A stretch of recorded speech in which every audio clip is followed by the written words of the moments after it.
Hey guys, I was looking at my YouTube channel and my first videos, and I noticed that it was about the beginning of October last year that I started this channel. So I thought it was about time to do a video reflecting about what this year was.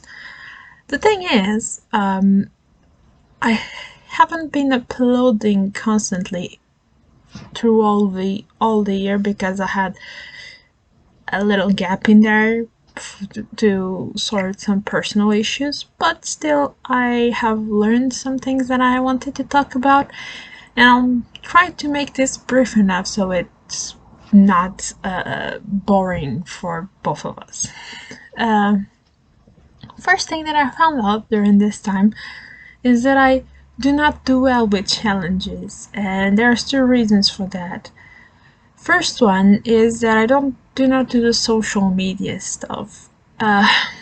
Usually challenges have a social component where you go to Goodreads or Twitter or Instagram and talk with people and participate in giveaways. I usually do not participate in giveaways, and I'm not that good at talking to people, and just because most of the time I'm not reading the newest book, so I don't have that much on that conversation, but also I usually don't have that much to talk during those times. I tried once and it's just like I don't know what to say here.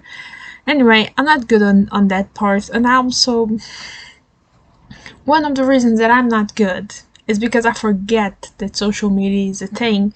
It's not that I do not go there because I know that I will keep myself hours after hours on the feed just looping through it and getting that dopamine from it. I do not take any dopamine from it. I take no pleasure on social media once. I don't like it. I'm one of those people that genuinely do not like social media, and it's no reason, no political reason, no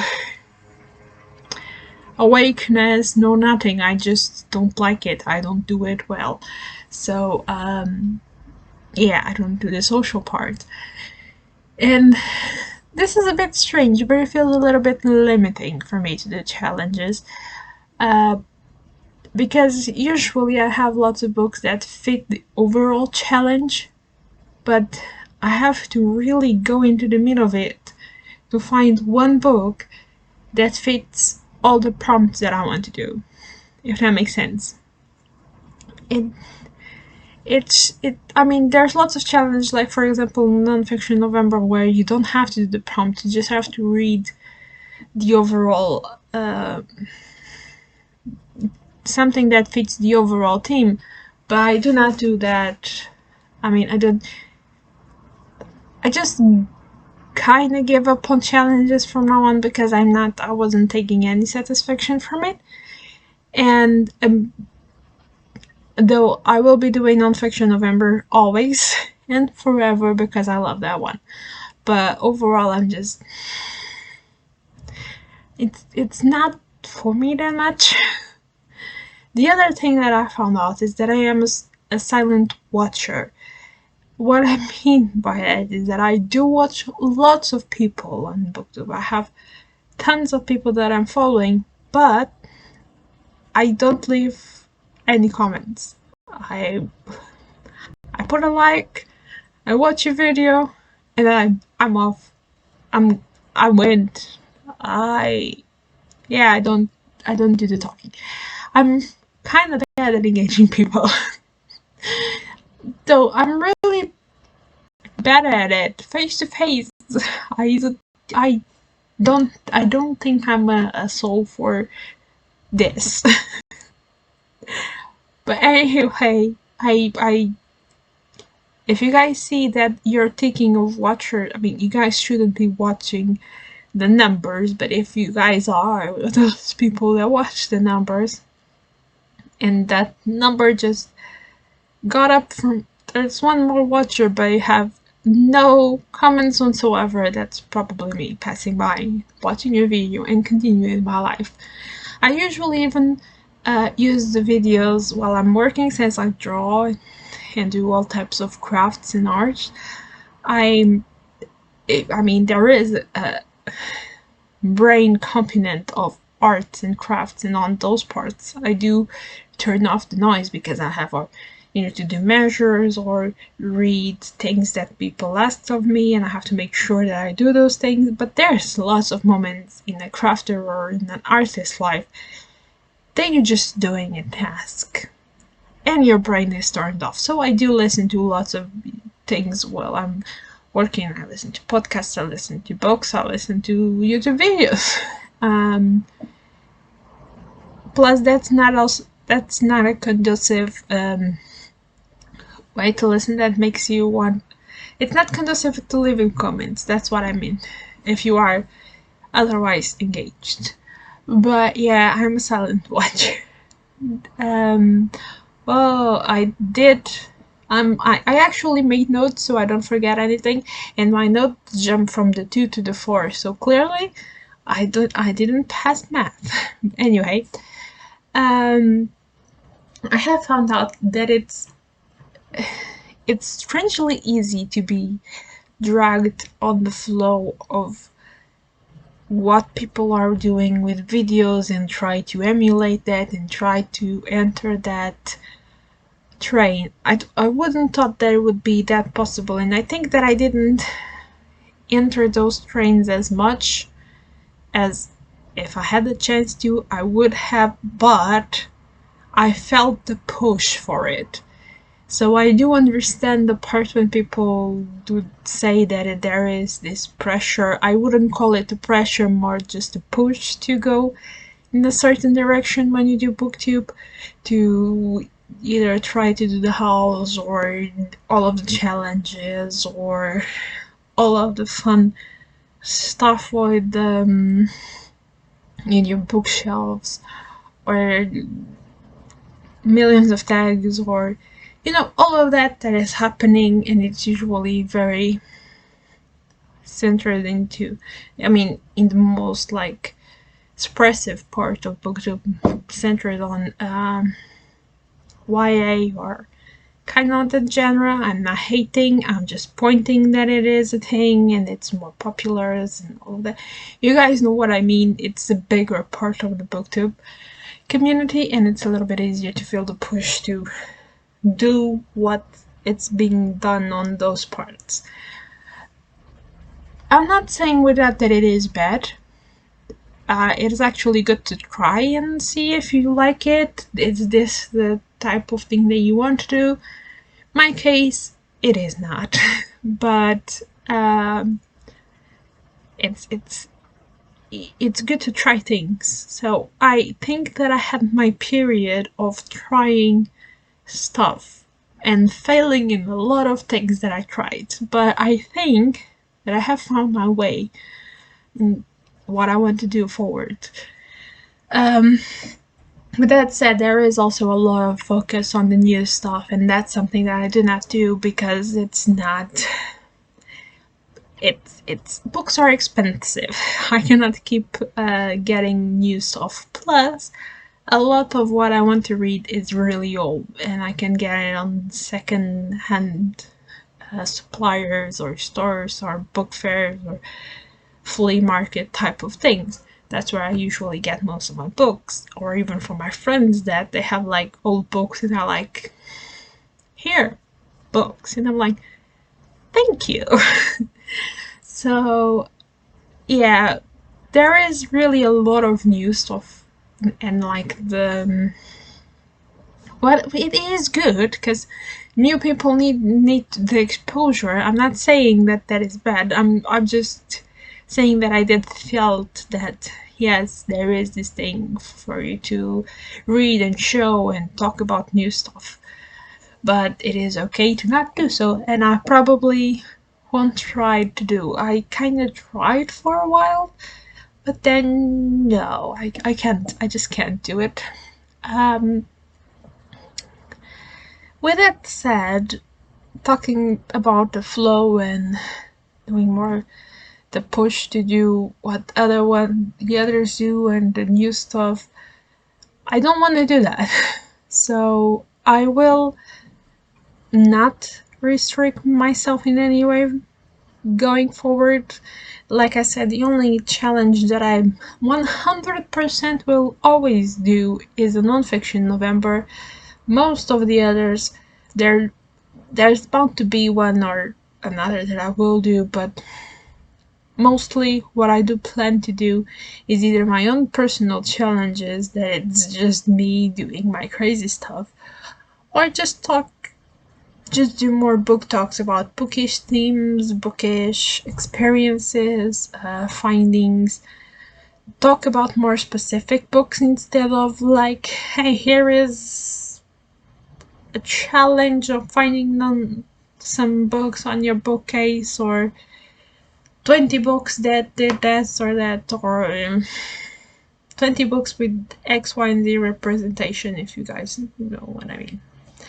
So just talking more about the things that I've been reading and enjoying, other than just follow everyone else. Again, there's nothing wrong with it, just doesn't fit myself at the moment. And one positive thing besides finding what I want to do from now on with my channel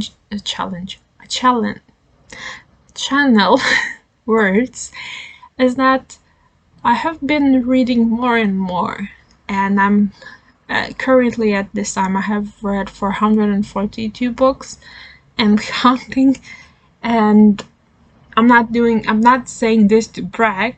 As I talk here, you can read 5 books or 1 book during 1 year. You are a reader. You are welcome here, and you can talk about books with us.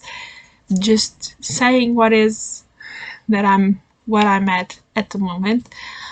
And reading so much, it really opens quite a lot of doors. I have found out my tastes changed or kind of refined, but at a certain time, no, I just, instead of feeling that I'm narrowing what I like, I'm broadening what I like, and that's amazing. I've been reading more and more different things. I did find the romances, the cheesy historical romances that I absolutely love, and I will keep on reading and loving.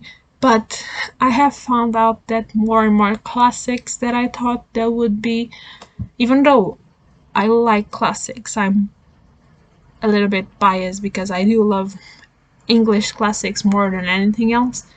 I have found out that classics from other places that I thought that might not be my thing are my thing. I have found out that lots of genres that I thought that aren't my thing are my thing, even though I found out that the one that I keep trying and not liking as much, or being a little bit more picking,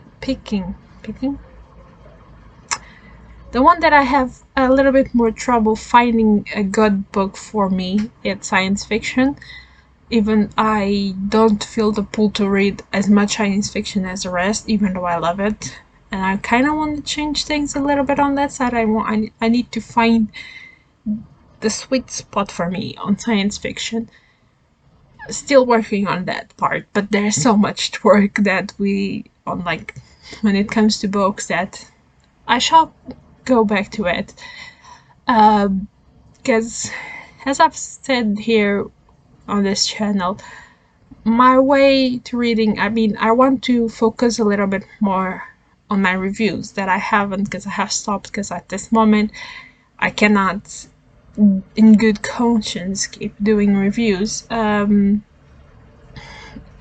Like actually get new books for reviews. I only ask them when I can, when I'm certain that the next couple of days are going to be calm enough that I can actually do the review. But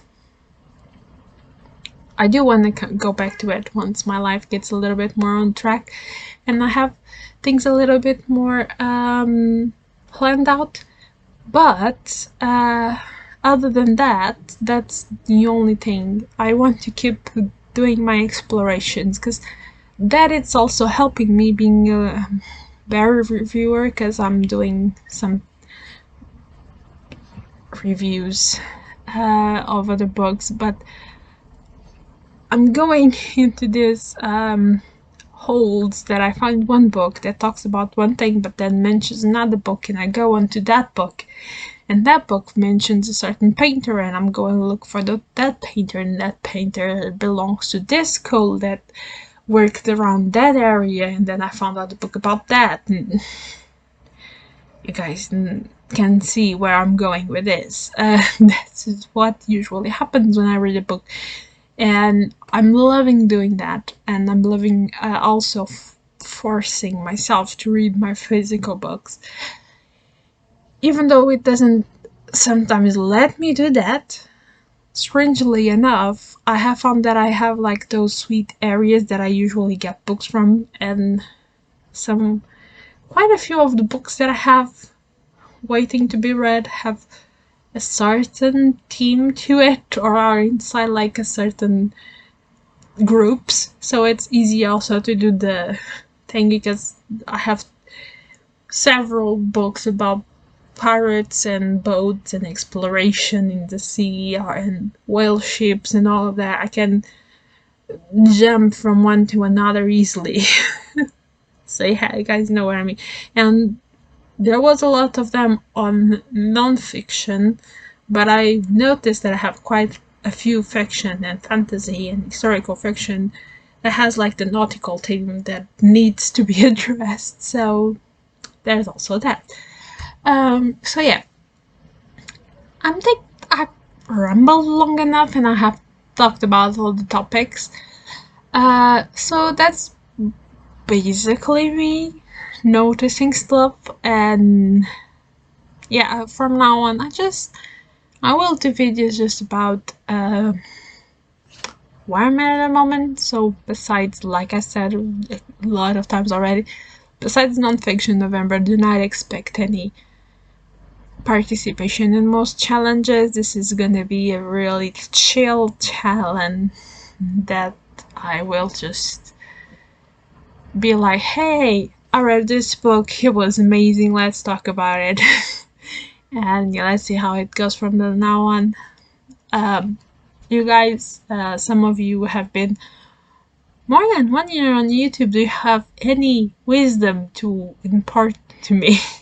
Let me know in the comments. And that's all for now, guys. Bye.